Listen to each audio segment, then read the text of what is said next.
اس کے مطابق اسباب کرتے ہیں۔ آج کے دور کا سب سے بڑا فتنہ ایمان کی خرابی کا فتنہ ہے، عقیدے کی خرابی کا فتنہ ہے۔ اور افسوسناک اور حیرت انگیز بات یہ ہے کہ جان کی فکر بھی ہے، ہونی چاہیے، مال کی فکر بھی ہے، ہونی چاہیے، اولاد کی فکر ہے، ہونی چاہیے، گھر بار کاروبار کی فکر ہے، کرنی چاہیے، لیکن یاد رکھیں اس دنیاوی زندگی میں اللہ نے جتنی نعمتیں دی ہیں، جتنا کچھ بھی عطا کیا ہے، ان ساری نعمتوں میں سب سے بڑی نعمت نعمت ایمان ہے۔ میرا موضوع یہ نہیں ہے، ورنہ اس پر میں بڑی تفصیلی گفتگو آپ کو عرض کر سکتا ہوں کہ ایمان کی کتنی اہمیت ہے، عقیدے کی درست حقیقی کتنی اہمیت ہے۔ اب جہاں اور کئی طرح کے آزمائشیں اور فتنے ہیں، وہاں پہ صحابہ کرام اور اہل بیت اطہار کے حوالے سے وہ بحثیں جو صدیوں پہلے کی ہیں، کتابوں میں ہیں، چل رہی ہیں، محفوظ ہیں، اپنے اپنے مکتبہ فکر کے علماء اسے خاص ماحول میں پڑھتے پڑھاتے ہیں، سکھاتے ہیں، اپنی اپنی ترویج و اشاعت کا کام کرتے ہیں۔ لیکن آج کے دور کا ایک بڑا فتنہ اور آزمائش یہ ہے کہ اب یہ چیزیں پھر نئے سرے سے عام لوگوں کے سامنے پیش کی جا رہی ہیں۔ خاصا دیں گل عام آگے نہیں مناسب کرنی، مٹھی کھیر پکا محمد کتیں آگے ترنی۔ آپ کبھی بھی چھوٹے بچے کو اوریجنل قیمتی موبائل نہیں دیتے، ہے یا نہیں؟ اگر اس کا دل کر بھی رہا ہو تو آپ اسے پلاسٹک کا جو کھلونے والا موبائل ہے نا، وہ آپ اسے دے دیتے ہیں۔ آپ اپنا موبائل اسے نہیں دیتے، کیوں نہیں دیتے؟ کہ ابھی اس کو چلانا بھی نہیں آتا اور اس کو سنبھالنا بھی نہیں آتا۔ اب ایسے ماحول میں جب کہ لوگوں کو دین کی بنیادی باتوں کا علم نہیں ہے، دین کی بنیادی اور اصولی باتیں بھی لوگوں کے علم میں نہیں ہیں، ایسے ماحول میں اختلافی چیزوں کو لوگوں کے سامنے ڈسکس کرنا یا لے کر آنا یا کوئی ایسا ایکٹ کرنا کہ جس سے سوالیہ نشان کھڑا ہو، یہ امت کو بکھیرنے والی بات ہے، حضور کی امت میں نفرتیں پیدا کرنے والی بات ہے، دوریاں پیدا کرنے والی بات ہے، دشمنیاں پیدا کرنے والی بات ہے۔ یہ کوئی دین کی خدمت، اسلام کی خدمت نہیں ہے۔ ہاں اگر آپ سے کوئی خود پوچھے، فرق یاد رکھیں، ایک ہے بغیر کسی کے پوچھے بتائے اپنی مجلس محفل کو رنگین کرنے کے لیے ان چیزوں کو ڈسکس کرنا، میں اس کی بات کر رہا ہوں۔ لیکن اگر کسی شخص کو کسی بات میں اشکال ہے، اس کو کنفیوژن ہے، اس کی بات کی سمجھ نہیں آ رہی ہے، تو اب اس کے پوچھنے پر اسے بتانا، توجہ ہے، اس کے پوچھنے پر اسے ہی بتانا، یہ تو ضروری ہے، یہ تو فرض اور واجب ہے۔ مجھے جب جمعے والے دن بعض لوگ مسئلہ پوچھتے ہیں نا جی، پرچی دے کر سوال پوچھتے ہیں، تو میں نے کبھی بھی اس کا جواب ممبر پہ نہیں دیا، میں نے کبھی اس سوال کو ڈسکس نہیں کیا ہے۔ وجہ کیوں؟ کہ یہ سوال ایک بندے کا ہے نا، باقیوں کا تو نہیں ہے۔ پوائنٹ سمجھے کوئی؟ تو جس کا سوال ہے وہ آ کے مجھ سے پوچھ لے، میں اس کو جواب دے دوں گا۔ یہ میرا اپنا ویژن ہے، میری اپنی سوچ ہے، اور ظاہر ہے خاص طور پہ میں اس سوال کا جواب دینے میں محتاط ہوتا ہوں جو اختلافی مسئلہ ہو۔ اگر اس کو کنفیوژن ہے وہ ہم سے مل لے، ہم اس کو بتا دیں گے کہ اہل سنت کا موقف کیا ہے، اہل سنت کے دلائل کیا ہیں۔ اس پوری تفصیل کے بعد کہنا کیا چاہتا ہوں؟ کہنا صرف یہ چاہتا ہوں کہ اس فتنوں کے دور میں یقیناً یقیناً یقیناً الحمدللہ العظیم اللہ تعالیٰ نے ہمیں وہ ایمان اور عقیدہ عطا کیا ہے وہ حسن عقیدت اور حسن عقیدہ عطا کیا ہے کہ جو یقیناً آج کے دور میں فتنوں سے نکلنے کا، فتنوں سے بچنے کا صحیح اور مضبوط ترین راستہ ہے۔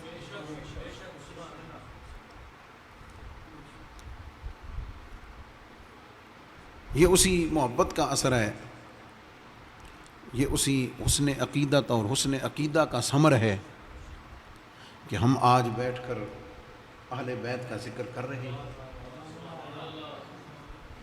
اہل بیت کا ذکر سن رہے ہیں۔ لیکن فرق کیا ہے؟ ہم اہل بیت کا ذکر کرنے کے لیے تاریخ کا سہارا نہیں لیں گے، ہم اہل بیت کا ذکر کرنے کے لیے تاریخ کا سہارا نہیں لیں گے، تاریخ کو بنیاد نہیں بتائیں گے۔ ہم تاریخ کی طرف تو پھر جائیں نا جب قرآن کچھ نہ بتاتا ہو، ہم تاریخ کی طرف تو پھر جائیں جب نبی کا فرمان کچھ نہ بتاتا ہو۔ جب یہ چیزیں موجود ہیں تو پھر ہم وہ بیان کریں گے جو اللہ کا قرآن فرماتا ہے یا جو میرے اور آپ کے نبی کا فرمان فرماتا ہے۔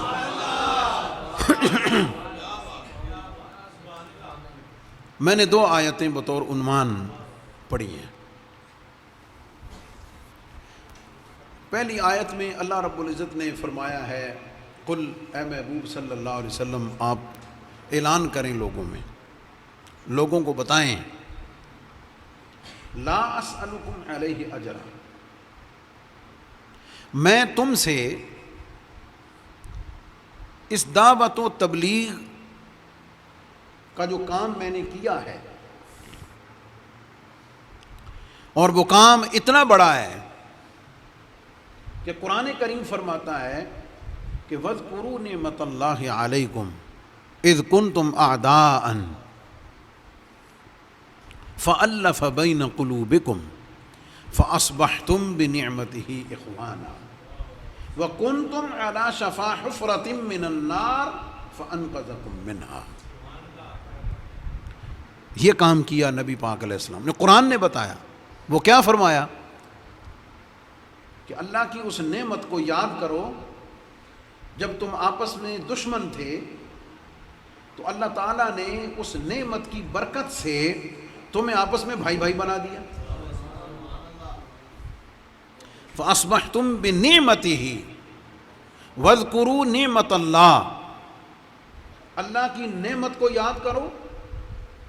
فَأَصْبَحْتُمْ بِنِعْمَتِهِ میں نعمت کے لفظ کے تکرار میں تفسیری نقطہ یہ ہے کہ کسی کا ذہن نعمت کے مدلول کے حوالے سے منتشر نہ ہو کہ شاید جس نعمت کو یاد دلایا جا رہا ہے وہ نعمت کوئی اور ہے،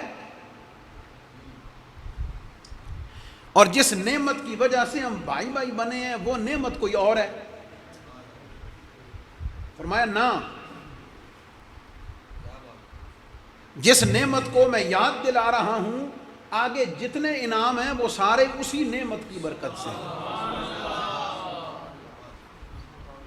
وَكُنْتُمْ عَلَى شَفَا حُفْرَةٍ مِّنَ النَّارِ، اس کی ایک جھلک یہ ہے، اس نعمت کی وجہ سے جو تمہارے اوپر اللہ کے انعام ہیں، اس کی ایک جھلک یہ ہے کہ تم جہنم کے کنارے پر تھے، فَأَنْقَذَكُم مِّنْهَا، اس نعمت نے، اس نعمت کے مدلول نے، وہ کون ہے؟ ذات مصطفیٰ صلی اللہ علیہ وسلم۔ فرمایا اللہ کے محبوب نے تمہیں پکڑ کر جہنم سے پیچھے کھینچ لیا۔ اس کی تفسیر بخاری مسلم مشکات شریف کی حدیث فرماتی ہے۔ حضور علیہ السلام نے خود فرمایا، کتاب الایمان کی حدیث ہے کہ تم جہنم کی طرف دوڑے جا رہے ہو، جیسے شمع جلے تو پتنگے اڑتے ہیں اس کی طرف جانے کے لیے، تم اس طرح جہنم کی طرف لپکے جا رہے ہو، میں تمہیں کمر بند سے پکڑ پکڑ کے تمہیں کھینچ کے پیچھے بلا رہا ہوں۔ تو محبوب یہ اتنا بڑا جو کام کیا ہے، یہ میں نے ایک قرآنی آیت کی روشنی میں ایک میں نے آپ کو جھلک دی ہے، ورنہ اہل سنت کا عقیدہ تو یہ ہے کہ ہر نعمت صدقہ مصطفیٰ سے۔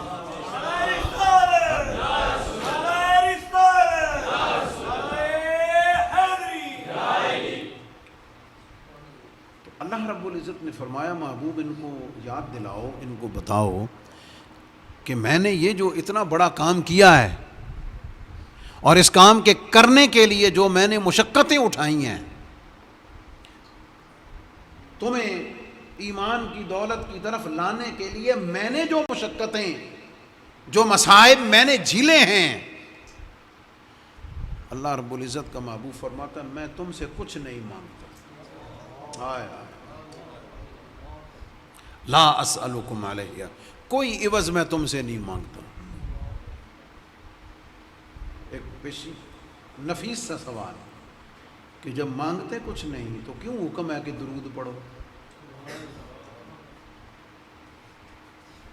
کیوں حکم ہے درود پڑھو؟ صلو علیہ وسلموا تسلیما، کیوں کہا؟ ایک طرف ہے لا اسألکم، میں تم سے کچھ نہیں مانگتا، مولا دوسری طرف کہہ رہا ہے صلوات بھیجو۔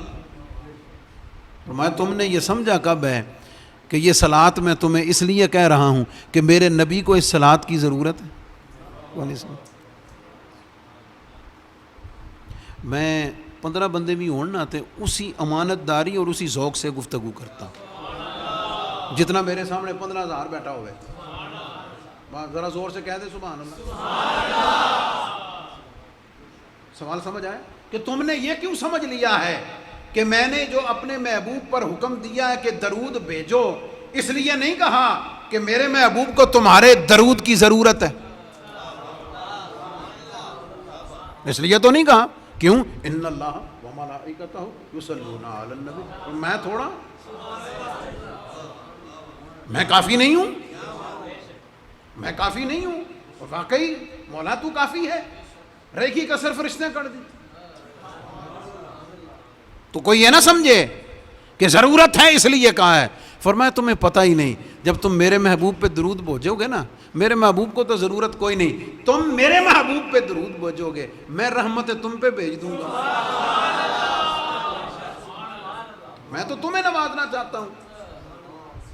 اللہ کا اعلان یہ ہے کہ میں تمہیں نوازنا چاہتا ہوں، میں تمہیں محبوب کے ذکر کی برکتیں تمہیں دینا چاہتا ہوں۔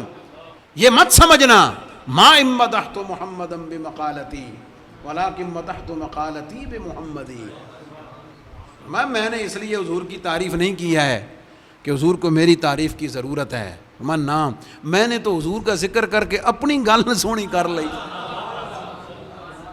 کیا خیال ہے؟ میرے کلام کو عزت مل گئی ہے کہ میں نے اپنے کلام سے حضور کی ذکر۔ لا اسألکم، فرمایا میں تم سے کچھ نہیں مانگتا، کچھ عوض نہیں مانگتا، استثناء الا المودۃ فی القربى، ایک چیز مانگتا ہوں تم سے، ایک چیز تم سے مانگتا ہوں، وہ کیا ہے؟ المودۃ فی القربى، قرابت داری کی مودت، قرابت داری کی، الا المودۃ فی القربى نہیں ہے الا المودۃ لأہل البیت صرف نہیں کہا اللہ، نقطہ سمجھنا ذرا۔ اور یہ بارگاہ گنج بخش کا لنگر ہے، اللہ نے یہ نہیں فرمایا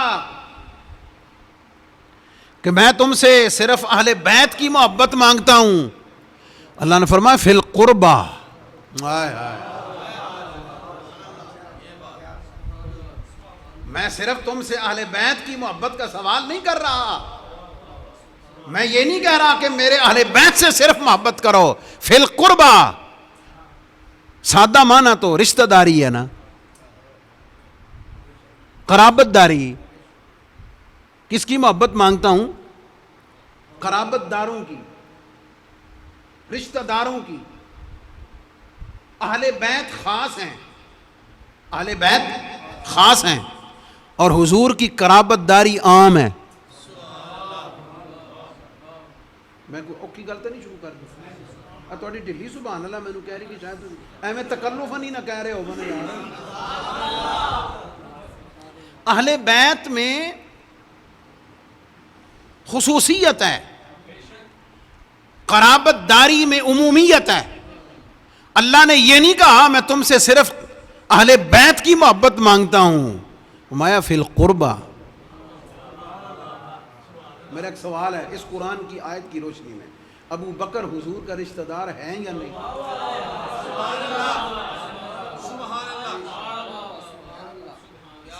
ہے یا نہیں؟ عمر فاروق، عثمان غنی، علی المرتضی، رشتہ داری ہے یا نہیں؟ ہے یا نہیں؟ اب سمجھ آ گئی قرآن کی آیت میں؟ میں صرف اہل بیت کی محبت نہیں، اہل بیت تو اچھا، اگلی بات محبت والی آگے بھی تو کرنی ہے نا. اس نقطے کو سمجھنے کے بعد سوال یہ ہے کہ عمومی قرابت داری سے محبت واجب، نبی پاک علیہ السلام کی جو عمومی قرابت داری ہے ان سے محبت واجب. تو پھر خود سمجھ لو نا، عام رشتہ داروں سے محبت واجب ہے تو اہل بیت دی محبت سمجھے اوپر ہے.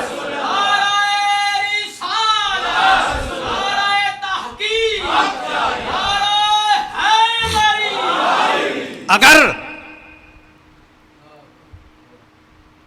جناب حسین و حسن، جناب سیدہ فاطمۃ الزہرا، جناب علی المرتضی رضی اللہ تعالی عنہم اجمعین و علیہم السلام، اگر ان سے محبت کرنا قرآن کے حکم پر عمل ہے تو پھر قربہ میں